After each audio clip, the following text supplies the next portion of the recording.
السلام علیکم ورحمۃ اللہ وبرکاتہ۔ ایک بڑا عام فہم سا عنوان ہے اور ہر آدمی وہ عنوان سنتا بھی ہے، بولتا بھی ہے، اس کا خیال بھی کرتا ہے، بلکہ اس عنوان کے حوالے سے بڑے بڑے پروگرام بھی ہوتے ہیں، تقریبات بھی ہوتی ہیں، فلیکس پہ، اشتہاروں پہ وہ عنوان لکھا جاتا ہے۔ آج اس کے بارے میں کچھ کہنا چاہیں گے۔ فکر آخرت، فکر آخرت کہ آخرت کی فکر کر لیں۔ فکر آخرت کا ایک مروجہ یعنی تصور ہے، سوچ ہے، اور ایک اس کا حقیقی معنی ہے۔ جو ہمارے معاشرے میں فکر آخرت کا ایک تصور ہے یا اس پر جو لوگ عمل کرتے ہیں وہ یہ ہوتا ہے کہ جب آدمی ریٹائرڈ ہو جائے، پینشن آنا شروع ہو جائے، یا وہ زراعت پیشہ ہے، تاجر ہے، اس نے اپنے بچیوں کی شادیاں کر لیں، سب کو ملازمت دلوا دی، سب برسر روزگار ہو گئے، اب وہ گویا کہ اپنی اولاد کی طرف سے فارغ ہو گیا، اب اس نے داڑھی رکھ لی ہے ماشاءاللہ سے، لمبی لمبی داڑھی، سفید داڑھی، ہاتھ میں تسبیح لے لی اور مسجد میں چلے گئے۔ اور چونکہ زندگی میں انہوں نے چودراہٹ کی ہوتی ہے، کسی محکمہ کے ڈائریکٹر ہوتے ہیں، کسی محکمے کے چیئرمین ہوتے ہیں، یا وہ اپنے مال و دولت کی وجہ سے ساری زندگی حکم ہی جاری کرتے رہتے ہوتے ہیں، تو اب مسجد میں آنا شروع کر دیا حضرت نے، تو پھر وہ مسجد میں آ کے بھی چودھری بن جاتے ہیں۔ کبھی مسجد کے نظام کو دیکھتے ہیں اور کبھی جناب وہ مولوی صاحب کو چیک کرتے ہیں، وہ وقت پہ آتا ہے کہ نہیں۔ مولوی بیچارہ یہ کہا جاتا ہے یہ سب کی مشترکہ بیوی ہوتی ہے، جو آتا ہے اس کو جو مرضی کہے اس نے سننا ہوتا ہے اور چپ کر کے زندگی گزارنی ہوتی ہے۔ تو اس سے کہتے ہیں جی ماشاءاللہ جی فلاں صاحب تو بہت نیک ہو گئے، اور اب وہ ان کو فکر آخرت پیدا ہو گئی۔ یہ کوئی حقیقت نہیں ہے فکر آخرت کی۔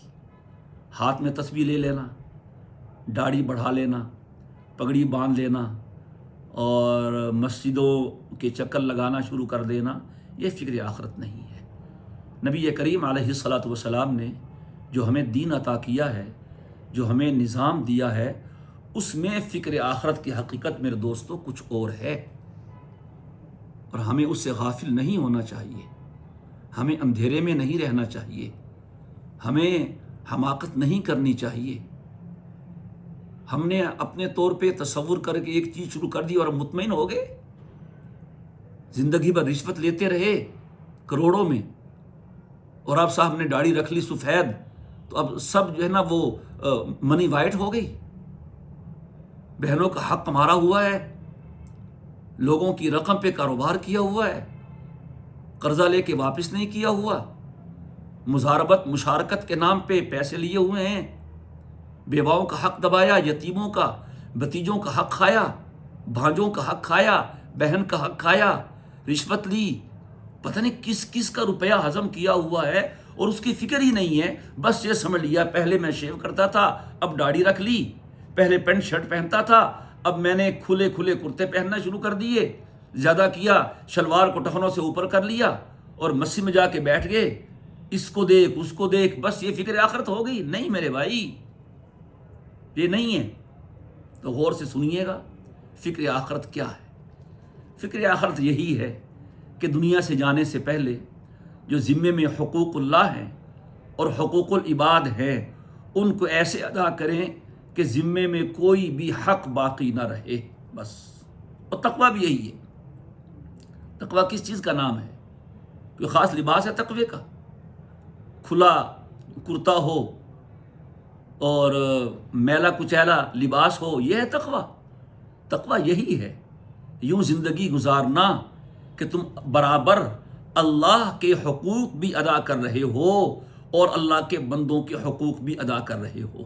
تمہارے ذمے حقوق اللہ میں سے کوئی حق باقی نہ ہو اور حقوق العباد میں سے کوئی حق باقی نہ ہو۔ حقوق اللہ میں سب سے اہم ارکان اسلام ہیں۔ ہمارے ہاں مسئلہ یہ ہے، ہم ارکان اسلام کا بھی شعور نہیں رکھتے، اور ہمارے ارکان اسلام اور غیر ارکان اسلام کا فرق نہیں ہے۔ بس جو ہو گیا سو ہو گیا، نہ ہوا نہ ہوا۔ اتنے ہم دین کے بارے میں نہ سمجھ ہو چکے ہیں کہ الامان والحفیظ، اپنے معاملے میں بہت سمجھدار ہے۔ کوئی چنے کی ریڑھی لگاتا ہے، وہ بھی اس کو بھی پتا ہے کب رات کو اٹھنا ہے، چنے کب بھگونے ہیں، سوڈا کتنا ڈالنا ہے، ذائقہ کیسے بنتا ہے، چاول کہاں سے لینے ہیں، کوئی کچھ بھی کرتا ہے اپنے معاملے میں بہت سمجھدار ہے۔ ہماری ساری سمجھداریاں پیسہ کمانے کے لیے، پیسہ سنبھالنے کے لیے، دنیا کے لیے ہیں، اور آخرت کے بارے میں ہم اتنے ناسمجھ ہیں۔ حضرات صحابہ کرام رضی اللہ تعالیٰ عنہم اجمعین، انہیں دنیا سنبھالنی نہیں آتی تھی۔ جب فتوحات ہوئیں، انہیں سونا چاندی ملا، درہم و دنانیر ملے۔ تاریخ بتاتی ہے ان کے گھر کے سین میں یوں سونا چاندی رکھے ہوتے تھے جیسے ہمارے گھروں کے سینوں میں اینٹیں اور پتھر رکھے ہوتے ہیں، لیکن انہوں نے اپنا ایمان بھی سنبھالا، امت کا ایمان بھی سنبھالا۔ خیر بہرحال تو یہ سمجھیے گا، فکر آخرت کا معنی یہ ہے کہ ہمارے ارکان اسلام مکمل ہوں، ایمان صحیح ہو، ایمان میں کسی قسم کا شک نہ ہو، ایمان کا جائزہ لیتے رہیں۔ جددوا ایمانکم بقول لا الہ الا اللہ، لا الہ الا اللہ سے اپنے ایمان کی تردید کرتے رہو، دیکھتے رہیں ایمان کو جانتے رہیں، دیکھ بھال کرتے رہیں۔ ہر چیز ہوتی ہے، گاڑی ہوتی ہے، اس کے دیکھتے ہیں، صفائی ستھرائی کرتے ہیں، ایمان کو بھی دیکھیں۔ اس کے بعد نماز ہے، نماز کے بارے میں ایک مستقل ہم نے ویڈیو اپلوڈ کی ہوئی ہے، پبلش کی ہوئی ہے، قضا نمازوں کے پڑھنے کا طریقہ، اسے دیکھ لیں، نماز پوری کریں۔ اسی طرح رمضان کے روزے ہیں وہ پورے کریں۔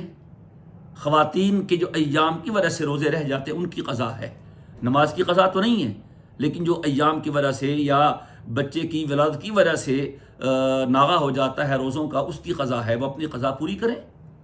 بالغ ہونے سے لے کے اب تک جتنے رمضان آئے ہیں زندگی میں تمام روزے رکھ لیے ہیں، نہیں تو ان کی قضا کریں۔ جب سے صاحب نصاب ہوئے ہیں، زکوٰۃ فرض ہوئی ہے، وہ دے دی ہے تو سبحان اللہ الحمدللہ، نہیں دی تو اس کا حساب کریں، ادا کریں، اور بوقت ادائیگی کی قیمت کا اعتبار ہوگا۔ آپ نے 10 سال پہلے کی زکوٰۃ دینی ہے، 20 سال پہلے کی زکوٰۃ دینی ہے سونے کی، اس وقت سونے کا ریٹ بہت کم تھا، اب آپ نے دینی ہے تو اس وقت کا ریٹ کا حساب ہوگا آپ کا، کیونکہ آپ نے سونے میں سے سونا دینا ہے۔ اس وقت کا 1 تولہ سونا کم تھا، اس وقت کا 1 تولہ سونا بہت مہنگا ہے۔ اسی طرح قربانی ہے عید الاضحیٰ کی، ہر ایک پہ واجب ہے، جو صاحب نصاب ہے نہیں دی ہے تو اس کا حساب کریں۔ اب قربانی ذبح کر کے گوشت نہیں کھا سکتے، اب اس کی قیمت یا قیمت کا جانور لے کے وہ کسی فقیر کو مستحق زکوٰۃ کو دے دینا ضروری ہے، وہ خود پکائے خود کھائے، اس کا حساب کریں۔ صدقہ فطر تھا نہیں دیا وہ ادا کریں۔ اس طرح حج ہے آپ کے ذمے، ایک مرتبہ کسی کے ذمے حج فرض ہو جائے، وہ نہ کر سکے، اور بعد میں وہ اس کے پاس وہ اتنا روپیہ نہ آئے تو اس کا حج فرض باقی رہتا ہے۔ 2020 میں حج سرکاری غالباً 67,000 کا تھا، اور اس سے بھی پیسے واپس ملے تھے 67,000، کسی نے نہیں کیا۔ 2025 آ گیا، اب حج 12 لاکھ کا ہے، اب کسی کے پاس 12 لاکھ نہیں ہے، اس کے بعد وہ حج نہیں کر سکا تو اب بھی اس پہ حج فرض ہے۔ جیسے کیسے ہے، قرض لے، پلاٹ بیچے، جو کرے، حج کرے، نہیں کرے گا تو کل قیامت کے دن وہ حج کے حوالے سے نادہندہ شمار ہوگا۔ یہ ہے حقوق العباد، یہ ارکان اسلام ہے۔ اب آ جائیے یہ ہے حقوق اللہ، جو ارکان اسلام ہے، یہ سب کے پورے ہونا ضروری ہے۔ اب یوں سمجھیے میرے بھائی کہ جس نے اللہ کے تمام حقوق پورے کر لیے ہیں ادا کی صورت میں یا قضا کی صورت میں، تو اس کی فکر آخرت کا ایک حصہ مکمل ہوا۔ قضا نمازیں ہیں تو تسبیح ہاتھ میں لینے سے کچھ نہیں ہوگا، قضا نمازیں ہیں اور لمبی لمبی باتیں کرنے سے کچھ نہیں ہوگا۔ اپنی نمازوں کو پورا کریں، زکوٰۃ نہیں دی وہ ادا کریں، قربانی نہیں کی اس کا حساب کریں، حج نہیں کیا وہ ادا کریں، صدقہ فطر نہیں دیا وہ دیں، روزہ نہیں رکھے رمضان کے وہ رکھیں۔ یہ ہے حقوق اللہ، اور اس کی تکمیل یہ ہے فکر آخرت، اصل اس کی تیاری یہ ہے۔ اس کے بعد ہے حقوق العباد، کسی کے ساتھ مالی معاملہ ہے، کسی کا دینا ہے، بڑا بھائی چھوٹے بھائیوں کے لیے سانپ بن جاتا ہے باپ کے مال پر، باپ فوت ہو گیا، بڑا بھائی دکان کے ساتھ کام کرتا ہے، بچے چھوٹے ہوتے ہیں، چھوٹے بھائی وہ ان کو چھوٹا بھائی سمجھ کے ساتھ چلاتا ہے، جب وہ بڑے ہوتے ہیں تو پھر وہ اپنے نام دکان کروا لیتا ہے، وراثت کا حصہ نہیں دیتا تو وہ تھوڑا سا، بہنیں کو تو ملتا ہی نہیں ہے۔ یہ غصب ہے، کسی سے ادھار لیا واپس نہیں کیا۔ کتنے لوگ ہیں بڑے بڑے دیندار سمجھ جاتے تھے، داڑھیوں والے، لمبی لمبی داڑھیوں والے اور بظاہر دیندار کہلانے والے، وہ دنیا سے چلے گئے، لوگوں سے قرضہ لیا ہوا تھا لاکھوں میں، نہیں دیا، کیا بنے گا اس کا؟ خدا نخواستہ رشوت لیتا رہا، افسر صاحب تھا، جج صاحب تھا، جج نے لوگوں پہ اپنے فیصلوں میں خدا نہ کرے ظلم کیا ہو، رشوت لی ہو، تو اب وہ نیک ہو گیا، ریٹائرڈ ہو گیا، تو اب جس چیز کا حصہ مارا ہوا ہے اس کو واپس کریں بھائی۔ اگر وہ نہیں ملتا ہے تو علماء نے لکھا ہے کہ اگر کسی رقم کا مالک معلوم نہ ہو سکے مکمل تلاش کے باوجود، تو پھر وہ رقم اس کی طرف سے صدقہ کر دی جائے، اس کا ثواب فلاں کو ملے، یہ آخری حربہ ہے۔ اگر صدقہ کرنے کے بعد اصل مالک آ جائے تو اسے اختیار ہے، چاہے تو وہ کہے جی نہیں مجھے تو میری رقم چاہیے، اس کو دینی پڑے گی۔ ہاں اگر وہ قبول کر لے کہ ٹھیک ہے جو تم نے صدقہ کیا ہے اس کا ثواب میں لے لیتا ہوں، تو پھر ٹھیک ہے، اس کی ادائیگی ہو گئی۔ رشوت لی تھی، حق مارا تھا، ادھار لے کے واپس نہیں کیا تھا، کسی پہ ظلم کیا تھا، کسی کی بے عزتی کی تھی، کسی کی غیبت کی تھی، کسی کو تھپڑ مارا تھا، 100 معاملے ہیں حقوق العباد کے، کسی کو کسی بھی طرح سے ایذا پہنچائی تھی، تو اس سے معافی مانگے۔ کسی کا دل دکھا ہوا ہے اور آپ معافی اللہ سے مانگ رہے ہیں، دل بندوں کے دکھا رہے ہیں اور معافی اللہ سے مانگ رہے ہیں، تو اللہ اپنے گناہوں کی تو معافی دے دیتا ہے، لوگوں کے دکھائے ہوئے دل کی معافی وہ کہتا ہے اس سے مانگو۔ تو یہ دو چیزیں ہیں، حقوق اللہ کی مکمل تکمیل اور حقوق العباد کی تکمیل۔ کسی کا جو حق میرے ذمے ہے وہ ادا کروں، میں نے کسی کا حق نہ دینا ہو۔ جب میں اپنی زندگی میں اس مقام پہ پہنچ جاؤں کہ میرے ذمے اللہ کا کوئی حق نہ ہو، یعنی جو واجب ہیں اس کا حق تو بہت ہے اللہ کا تو، لیکن یہ جو اس نے حقوق طے کیے ہیں وہ میرے ذمے نہ ہو، کوئی ایک نماز بھی باقی نہ ہو میں نے پڑھ لی ہو ادا یا قضا، کوئی ایک روزہ بھی نہ ہو، کوئی ایک قربانی کا جانور میرے ذمے نہ ہو، حج نہ میرے ذمے ہو میں نے کر لیا ہو، صدقہ فطر وغیرہ یہ میں نے سارے ادا کر لیے ہوں، اور بندوں میں سے کسی کا حق میرے ذمے نہ ہو، نہ میری ماں کا حق میرے ذمے ہو، نہ میرے باپ کا حق میرے ذمے ہو، نہ بھائیوں کا، نہ بہنوں کا، نہ اولاد کا، نہ چھوٹوں کا، نہ بڑوں کا، میں سوچوں بیٹھ کے میں نے سب کا حق ادا کر لیا ہو، تو یہ ہے فکر آخرت۔ جب بھی میرے کام ہو گئے ہو اب میں کہہ سکتا ہوں کہ میں نے آخرت کی فکر کر لی ہے، اب میں آخرت کے لیے تیار ہوں۔ کتنے ایسے اللہ والے ہیں جو یہ کہتے سنائی دیے کہ اے اللہ ہم تو تیاری کیے بیٹھے ہیں، آپ کی طرف سے بلاوا نہیں آتا۔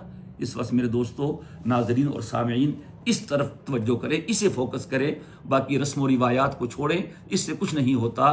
حقوق اللہ اور حقوق العباد کی مکمل فکر کریں اور ادا کریں کہ ذمے میں کوئی حق نہ رہے، یہ ہے فکر آخرت۔ اللہ تعالی ہم سب کو اس صحیح اور اصلی فکر آخرت کی توفیق عطا فرمائے۔ السلام علیکم ورحمۃ اللہ وبرکاتہ۔